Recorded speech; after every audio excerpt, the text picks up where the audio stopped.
એટલે ઇન્કમ ટેક્સમાં કાલે સવારે આપણને ઇશ્યુ ન થાય.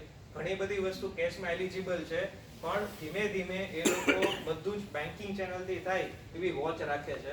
બીજું, ઘણા બધા લોકો રિટર્ન ફાઇલ કરે છે, પેટીએમમાં લોટ્સ ઓફ રૂપીસ મંગાવે છે, દેખાડતા નથી. પેટીએમ છે એ એક બેંક એકાઉન્ટ જ છે, કાલે સવારે એઆઈએસ માં એ રિફ્લેક્ટ થશે, અત્યારે નથી. પણ ગવર્નમેન્ટ પાસે બધો જ રેકોર્ડ છે. આપણને એવું હોય કે એની પાસે કાંઈ નથી, તો એ આપણી માન્યતા છે.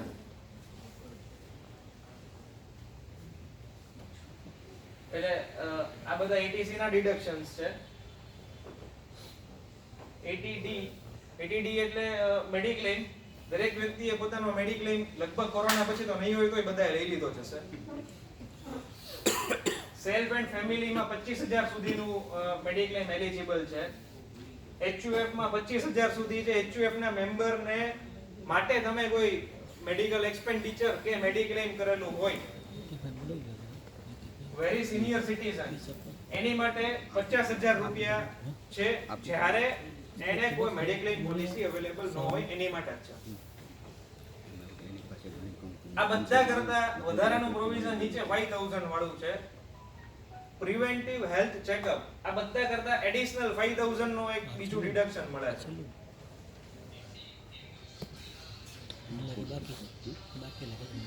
આ એક 80 કરીને છે, એનપીએસ કરીને, નેશનલ પેન્શન સ્કીમ, જે આપણે 1.5 લાખ નું ડિડક્શન જોયું. 80CCD1 આ માં કવર થઈ જશે. 80CCD1 માં 1.5 લાખ એ એગ્રીગેટ લિમિટ છે. બીજું કે તમે હોમ લોન લ્યો છો તો એમાં પ્રિન્સિપલ રીપેમેન્ટ છે, એ 80C માં કવર છે, અને વ્યાજ છે ઈ તમને હાઉસ પ્રોપર્ટીના લોસ તરીકે એલિજિબલ છે, સેલ્ફ ઓક્યુપાઇડ પ્રોપર્ટીના કેસમાં. એટલે તમે એ પ્રોપર્ટી પોતાના રહેવા માટે યુઝ કરો છો એવું રિટર્નમાં દેખાડી દેવું. આ તમને કોઈ કસ્ટમર આવે છે અને તમને નોર્મલ પ્રોવિઝન્સ પૂછે છે, એની માટે એક સ્લાઇડ મેં એડ કરેલી છે. જે તમને નૈતિકભાઈ પેલા લિક્વિડ ફંડ માટે જે તમને એક્સપ્લેન કર્યું, સેમ પ્રોવિઝન્સ છે. નૈતિકભાઈ ગોલ્ડ ફંડમાં બી આ રીતે જ છે, આઈ થિંક. બરાબર, ગોલ્ડ ફંડ અને જ્વેલરી ના ટ્રાન્ઝેક્શન બંને સિમિલર રીતે ટ્રીટ થશે. Holding period less than 3 years. હું તમારી પાસે ઓર્નામેન્ટ સેલ કરવા આવ્યો છું, હું અવેર નથી કેપિટલ ગેઇન ના ટ્રાન્ઝેક્શન શું થશે, તો તમને અવેરનેસ હશે તો એ કસ્ટમર બીજે ક્યાંય જશે એની બદલે તમારી પાસે ઊભો રહેશે. ઘણી વખત એવું થાય, હું મારા કન્સલ્ટન્ટને પૂછ્યા વગર આવી ગયો, હું પૂછીને પછી આવીશ, એ પછી આવે. એટલે આવી નાની નાની વસ્તુ આપણા ધ્યાનમાં હોય તો ત્યારે તમે એને ગાઈડ કરી શકો. 3 વર્ષથી ઓછા પીરિયડમાં જ્યારે ગોલ્ડનું સેલ થાય છે ત્યારે એને શોર્ટ ટર્મ કેપિટલ ગેઇનના ટ્રાન્ઝેક્શનમાં કવર કરવામાં આવશે, અને as per individual tax slab જે આપણે આગળ 5 લાખની લિમિટ જોઈ એમાં કવર થઈ જશે એ વસ્તુ. અને મોર ધેન 3 years એનો હોલ્ડિંગ પીરિયડ હોય તો એવા કેસમાં એને 20% વિથ ઇન્ડેક્સેશન બેનિફિટ, એટલે એને જે દિવસે પરચેસ કર્યું છે ગોલ્ડ ત્યારથી એને ઇન્ડેક્સેશનના સ્લેબ ઇન્કમ ટેક્સ ડિપાર્ટમેન્ટ દર વર્ષે પ્રિસ્ક્રાઇબ કરે છે, નોટિફાઈ કરે છે. એ શેડ્યુલનું કેલ્ક્યુલેશન કરે અને એમાં જે ઇન્ડેક્સ કોસ્ટ ઓફ એક્વિઝિશન આવે એનો જે માર્જિનલ વેલ્યુ ડિરાઈવ થાય એ માર્જિનલ વેલ્યુ ઉપર કેપિટલ ગેઇનના ટ્રાન્ઝેક્શનનો ટેક્સ લેવી થશે.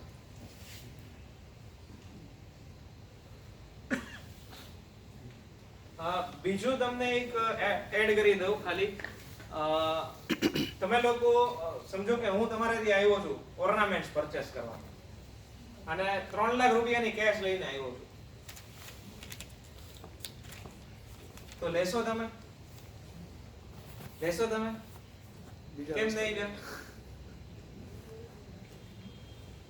મારે તો મારા નામે જ બિલ જોવે. 2 લાખ ઉપર કેશ ન હોય. એક્ઝેક્ટલી યુઆરડી પરચેસ કરશો 269 યુઆરડી પરચેસ માં તમારે કોક તો નામ દેખાડવું પડશે. એક ઇનવોઇસ બનાવો એટલે તમે તો એક જ વ્યક્તિ પાસેથી લીધું છે. યુઆરડી પરચેસ માં 2 કરવા પડે તમારે.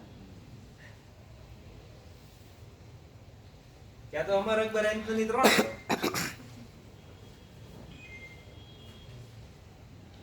પણ 2 લાખથી ઉપર તમે કોઈ બી કેસમાં કેશ રિસીટ દેખાડશો સિંગલ ઇનવોઇસ સામે, બાયના ઇનવોઇસ સામે, તો એ કેસમાં 100% પેનલ્ટી લેવી થઈ શકે છે. ઇન્કમ ટેક્સ ડિપાર્ટમેન્ટ લેવી કરી શકે છે. 269 ST કરીને ટ્રાન્ઝેક્શન છે, સેક્શન છે, એની નીચે આ પ્રોવિઝન્સ ડિટેલમાં મેન્શન કરેલું છે. એટલે ખાસ તમારા કન્સલ્ટન્ટ સાથે આ બધા પોઈન્ટ્સ નોટ ડાઉન કરીને ડિસ્કસ કરવું જરૂરી છે. કેમ કે આપણને એવું લાગતું હોય કે આપણો એકાઉન્ટન્ટ બહુ માસ્ટરમાઇન્ડ છે, આપણે માસ્ટરમાઇન્ડ છીએ, પણ આપણા બંનેનું બનતું ન હોય એટલે આપણે બંને સાથે બેઠતા જ ન હોય. એ એના ટાઈમે આવીને કરી જતો હોય, આપણે એ ટાઈમે જોબ ઉપર જ ન જતા હોય. થતું હોય ને આવું, આપણી પાસે ટાઈમ નો અવેલેબલ રહેતો હોય. પણ આ બધું અત્યારે ઇન્કમ ટેક્સ ડિપાર્ટમેન્ટ બહુ બારીકાઈથી બધું સ્ટડી કરે છે. Thank you for patience hearing. I have tried to cover almost up to the way possible it was for me.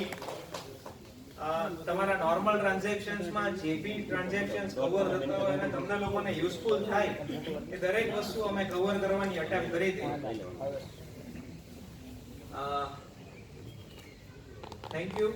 Thank you very much.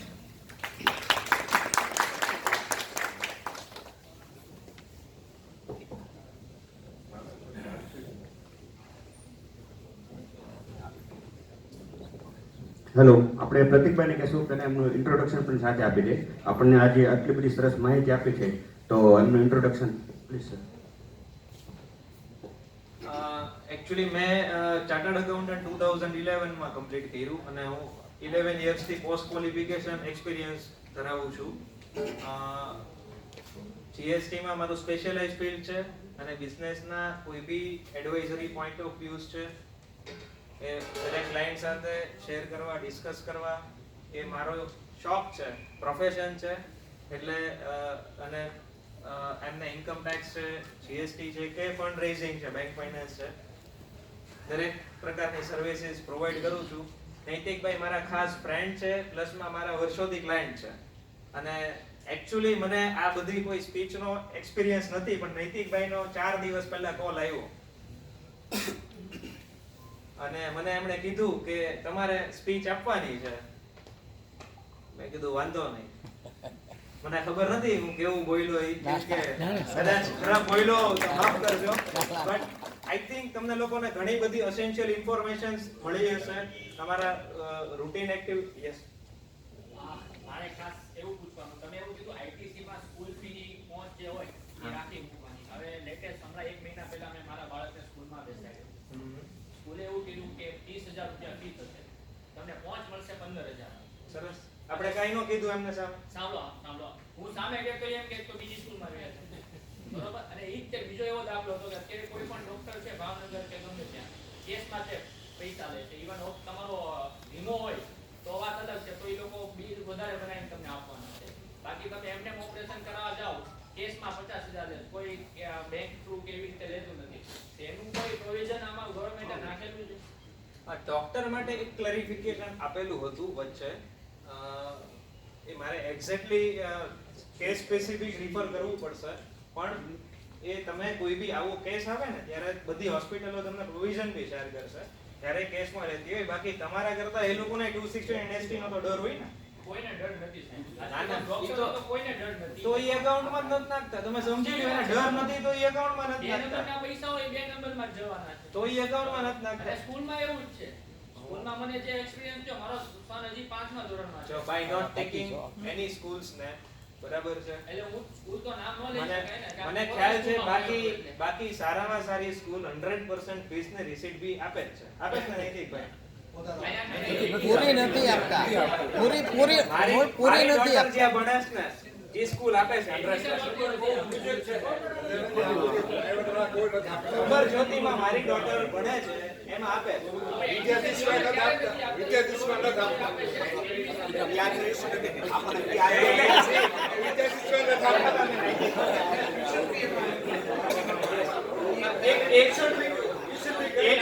એક વસ્તુ એમાં વધારે ડિટેલ ક્લેરિફાઈ કરી દઉં. સ્કૂલ ફીમાં પહોંચમાં તમને એડમિશન ફી ના નામે બી પૈસા ઉઘરાવતા હોય છે. મને આ બીજું 1 મિનિટ ખાલી મારી વાત સાંભળી લો. એમાં છે ને જે ટ્યુશન ફી મેન્શન કરેલું હોય ને એટલો પોર્શન 80C માં તમને મળશે. સી ખાસ એ વસ્તુ કેર કરવી. અને નૈતિકભાઈ હજી આજના દિવસે તમે આ વસ્તુ સ્કૂલોને કહેશો ને તો તે ઘણી સ્કૂલો એજ્યુકેશન થી એવું જ નથી. ટ્યુશન ફી ની 80 માં બાદ નહીં મળે. હા, મેં પૈસા ભર્યા. મને કેવડી પહોંચ આપી ખબર છે? સાવ ઓડી જે કાચી ચીઠી આવે ને ઈ આપી દીધી. સાહેબ એ લોકો એના જે માણસો ત્યાં કામ કરે છે ને, બરાબર છે, મને તો માર્કેટ નો આઈડિયા હોય ને, એના માણસો ને ઈ 20,000 નો પગાર આપે ને તેનું રિટર્ન 50,000 ની સેલેરી નું હોય. કેમ? તો કે તમે ત્યાં જોબ કરતા હો તો તમને 50,000 નો ચેક આવે એ તમારી ટર્મ્સ અપોઇન્ટમેન્ટ વખતે ફિક્સ થયેલી હોય. તને 50,000 નો ચેક આપીશ ત્યાં 30,000 રોકડામાં મહિને આપી દેવાના. એટલે હું ઈ જ કહું છું કે અત્યારે આ સ્કૂલ અને એક ડોક્ટર વગેરેનો વધારે કામ કરે છે. બે નંબરનું થાય છે. મારો કહેવાનો મકસદ ઈ છે કે એનો કોઈ પ્રોવિઝન હજી ગવર્નમેન્ટે નથી કર્યું. એનો કોઈ સોલ્યુશન નથી. આપણે લોકો જ્યાં સુધી આ બધું સહન કરશો ને ત્યાં સુધી આ બધું જ ચાલશે. એટલે આપણે એની જરૂરી છે કે ઓકે ચલો આ ચાલે છે, આપણે કરીએ છીએ. એમ નથી. તમે 10 જણા સ્ટુડન્ટ્સ ના પેરેન્ટ્સ ભેગા થઈને ઈ સ્કૂલમાં જાવ ને કયો તો આપે જ તે. નો કરે નૈતિકભાઈ કાંઈ નથી કરતા પ્રતિકભાઈ નથી કરતા.